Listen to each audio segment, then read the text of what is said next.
আজকে রান্না করছি চিংড়ি মাছ দিয়ে কচুরলতি। এর জন্য কড়াইয়ে দিলাম পরিমাণ মতো তেল, পেঁয়াজ, চিংড়ি মাছ, শুকনো মরিচের গুঁড়া, হলুদের গুঁড়া, সব আপনার পরিমাণ মতো দেবেন। লবণটা আগেই দিয়ে রেখেছি। এখন মশলাটা খুব ভালোভাবে কষিয়ে নেব।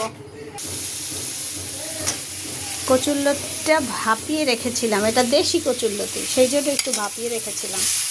এখন কচুরলতিটা দিয়ে কষিয়ে নেব খুব ভালো করে। পরিমাণ মতো পানি দিব।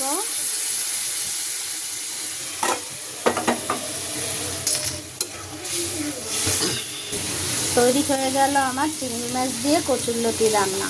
আমার রান্নাটি কেমন হয়েছে বন্ধুরা জানাবেন। আর আপনাদের ভালো লাগলে লাইক, কমেন্ট, শেয়ার দিয়ে পাশে থাকবেন। ধন্যবাদ।